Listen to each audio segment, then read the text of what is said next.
今天要分享的是宇宙最强守护者联盟读后感。事情是这样的，有一天我们收到了一则私讯。嗨，你好，我们是亚洲新势力创意团队，我们目前正在票选适合担任宇宙最强守护者联盟科幻小说的英雄主角人选。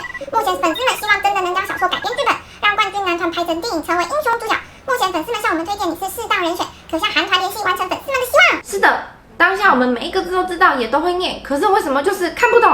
再三确认后，就是有一本即将发行的科幻小说，内容呢是经由网络票选，最适合成为科幻小说中守护地球、对抗外星人的偶像团体。然后以票选出来的冠军男团作为角色的设定，防弹就高票当选。也就是这一本就是融入了防弹7个成员的个性而改编的科幻小说。而亚洲新势力团队本来是说粉丝们希望把这个小说改编成剧本，然后让防弹来演出变成一部英雄电影，是希望我们能集结所有赞成这个计划的阿米，然后把这个声音传给大黑，请防弹来演电影。是的，这听起来是一个非常美好的计划，但是还是有很多让我们讨厌的地方。首先要透过我们联系大黑，这听起来真的是天方夜谭啊！我们是这么一个小小的阿米，小米粒太难了。但最重要的是让防弹来演电影。大家都知道，电影拍摄是一个很大的工程。防弹是一群热爱音乐的少年，阿米也是以防弹的音乐为骄傲。但是如果电影制作的话，如果没有很完整的团队、很完善的计划、很适合的剧本，就让我们对大黑说希望防弹来演电影，这样真的是太为难大黑了。有点唐突。先不说电影的话，有一部以防弹为主角设定改编的小说，这听起来不是非常的引人入胜吗？哇，以防弹为角色背景呢，超有想象力的。所以今天就是要来分享《宇宙最强守护者联盟》读后感。这部小说的作者清河，透过亚洲新势力团队知道，作者清河之前是报章杂志的邀稿作家，近年常跑国外，在撰写旅游书籍。而这部小说是清河在2018年8月左右以超能力者为主题所写的科幻小说。后来朋友推荐进行偶像团体网络票选活动，清河在意大家的票选结果，为大家将主角设定为7位成员，也就是防弹7成员，然后再进行改编成这本现在的小说。是的，那就开始讲故事，大致讲一下故事的内容。至于细节的部分，如果大家有兴趣的话，欢迎大家去看看。这本小说就是在讲地球人与外星人之间的关系，背景设定成除了地球以外，宇宙还有很多其他星球的外星人居住。这些外星人呢，有时候会时不时来地球拿人类做实验。有一天，外星人 A 呢来到地球做实验，然后呢跟他的外星舰队讲说，我5天就会回去了。宇宙的5天等于地球的1000多年。外星舰队发现5天之后，坏外星人 A 都没有回去，然后就怀疑会不会是他被地球人干掉了，因为坏外星人 A 手上握有一个重要的东西，而这个重要的东西不能落入地球人的手中。外星舰队就派了特工队去寻找坏外星人 A 以及那个重要的东西。假设没有找到，他们就要攻打地球。别的星球来的好外星人 A， 好外星人 A 呢来到了地球，发现了这个异状，于是他想要警告通知地球人有这个危机。他1000年前，也就是宇宙的5天前，有来到地球。那个时候有听说有一个将军在一场战役中发现了一个妖物正在对人民不利，于是就把妖物给杀了。将军画像里面，好外星人 A 发现好像就有看到那个重要的东西。在地球也遇到了2个有超能力的地球人警官，于是就3人一起去寻找转世的将军，唤起他的前世记忆，获得了重要东西，拯救地球。这是故事的主线。旁边一个支线就是终于要出现的守护地球的防弹宇宙最强守护者联盟。核心公司是一个做跨国环保材料的公司，不是做客运的。里面的7成员就是宇宙最强守护者联盟。接下来我用代称来称每一个角色，大家可以来感受看看，到底哪一个角色是设定成哪一个成员。首先，来自海洋星球的外星人，我称他为外星蛋。外星蛋的个性沉着冷静，拥有丰沛知识，语气是回力扇。除了这个外星蛋以外，其他的6个成员都是外星蛋制作出来的。他拿了白云跟乌云做成了一个云蛋。云蛋的个性捉摸不定，有天马行空的想法，腰上配有职能转换器，可以把对手的攻击力化为反作用力，再攻击回对手。高山泉水、最深层的海水以及南极冰川之水，做成了一个水蛋。水弹是最有耐心跟毅力的，它的武器是鞭子，由珍贵金属组成的金属弹。金属弹的战衣是由各种金属组成，可以随它的意志变成防守或是攻击。以及用坚强的岩石做出来的岩石弹，岩石弹力大无穷，它可以变成巨人，也可以变成散沙。再来，外星蛋拿了风做成的风弹，风弹的武器是弹奏玄鹤琴。啊，我以为空气炮嘞。最后是由10种动物组成的动物蛋。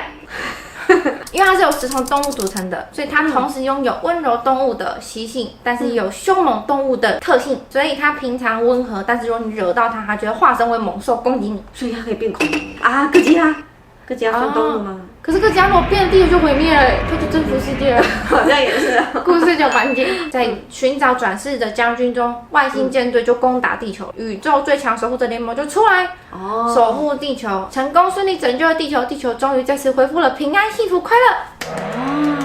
故事结束。因为这本小说是我看过，Fo还没看过，所以你有什么问题吗？首先，你多久看完这本小说？如果你很全神贯注的快速翻阅的话，大概2到3个小时就可以把它看完了。角色名字跟防弹在里面特色鲜明吗？介绍的基本设定你会觉得好像蛮鲜明的哈，像云淡它的个性设定就是天马行空、摸不着头绪的性格，我当下就会马上想到，他会不会就很适合 Tete？ 但是当你继续看后面啊，你就会又怀疑了，因为它里面的云淡呢会帮忙切水果啊，然后我就觉得，这好像不是 Tete，所以我实在很难讲出到底这7个人分别是谁。这本小说你觉得最印象深刻是哪一部分跟桥段？有一段很妙的地方，就是好外星人 A 不是要去找转世的将军，然后要帮助他恢复前世的记忆。要让他恢复前世的记忆的话，就要吃下一个东西，叫做诚实。honest。不是石头，这个石头是来自外星的物质，对地球人是有害的。于是好外星人 A 就跟2个远景说，这个诚实它主要目的就是要让我们通过，然后就点，就是其中一个可以恢复记忆的方法。好外星人言辞闪烁，但2名警官并无察觉。然后他要再继续补说，诚实对你们地球人有毒。正确的服用方式，我要找到转世的将军，再告诉你们怎么服用。听起来就是一个需要费周章才能够解毒的方式，因为它言辞闪烁。我就一直在期待，到底是要怎么样去解这个毒，会不会需要牺牲到那个转世的将军之类的。因为某些原因，所以呢，2个警官就情急之下，就赶快让那个转世的将军吃下了那个诚实。外星蛋知道了这件事之后，就说：“请问你们在让转世的将军服下诚实的时候，有没有搭配银杏服用？要不然他会中毒身亡。”然后我才震撼，原来这一切的铺陈就只为了银杏，就你只要搭配银杏服用，就可以解毒啦。那为什么好外星人一开始不说呢？然后造成大家这么忙，压力很大。银杏是有多困难？我以为会是听起来是什么物质，对，然后那个物质，对，然后可能你要去闯关或干嘛才可以打开那个物质，才可以拿到。说这银杏，其实我家也有，你知道吗？还蛮有趣的，说实在，很贴近生活。对，突然觉得跟我们很靠近。对，银杏补脑嘛。对，银杏不是转世的英雄有可能就对，他是要恢复记忆啊，对，记忆力不好要吃银杏。好，原来是这样，这些都串联起来了。如果妈妈下次叫你吃银杏，你就一定要开心的吃下去，它真的对脑部很好。对，而且如果有服用银杏的话，然后你被外星人抓走的话，你就不要担心中毒哦。蛮触鼻。那还没看小说之前，你有没有一些预期跟看完之后的感觉？当第一次知道它是防弹为主角改编的科幻小说，每个人拥有超能力。我那个时候脑中浮现的超能力是比较偏向日本动漫那种。我那个年代的话，就是又有白书。我本来想象长马啊、飞影这种，像长马本来是狐妖嘛，然后呢，它的武器就是鞭子嘛，就是那种很漂亮的能力。基米或者是 V 都会觉得很适合比较美型的那种。比较新的动漫的话，就是《Tokyo Ghoul》里面的卡内基，但看了之后发现它是真的是偏威漫系列，美国威漫，就像浩克变成浩克。因为你看，如果岩石蛋是巨人，然后他力大无穷，你就会想到 Junbuki 嘛，对不对？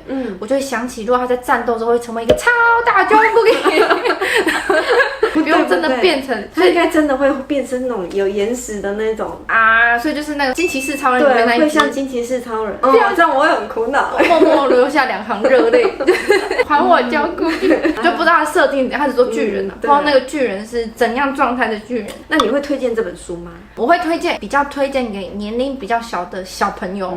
剧情有很多在打斗啊，他很多都在描述，比如说谁出了什么招，然后什么啪啪啪，那这样应该蛮好看的啊。头痛的地方是，我不知道小朋友看不看得懂他一些解释的地方。像我不是有讲说元旦腰上配了一个职能转换器吗？就是外星蛋要解释这个职能转换的原理给元旦听。是的，职能互换仪开启时可形成强体，当敌人雷射光攻击而来时，强体将阻挡雷射光的光子，并累积形成光子体。当光子体的光子累积到10的18次平方个光子时，光子体就会停止累积，并且下一个光子在攻击而来时，就会产生弹性度高。你知道我有阅读障碍，可是我听你这样讲，我会觉得听的时候你会觉得很有想象的感觉。我就会一直在想象小朋友在看的时候，有可能会觉得，诶，为什么我都看不？可是当你念出来，我觉得是不同的感受。所以我就发现啊，好像它正确的使用方式是要正确的使用方式，其实不应该是小朋友自己看，而是请家长在旁边念给小朋友听，然后搭配一些就是浮夸的手势。对，其实职能互换仪的强体亦会将光子体进行融合，而将光子体的质量转化为巨大的能量，再以反作用力与作用力将巨大的能量打回给敌军。对啊，这样真的很不错。好吧，所以正确使用方式是请你的家长念给你听，然后以及搭配非常生动的手语。如果有续集，你会看吗？如果他下一集续集主要就是讲防弹的宇宙最强守护的联盟，让我在更深刻体会感受到他们的个性啊，或者他们之间有发生过有互动哪些更有趣的事，我是会蛮想看的。因为其实到现在我还是没有很明确能够看出谁是谁。总体上你觉得好看吗？我觉得真的因人而异，蛮有趣的剧情。主线蛮有趣的。对于防弹7成员的故事的话，我觉得好像深度的部分可以再加强一点。但我听你这样讲，我会觉得很好看。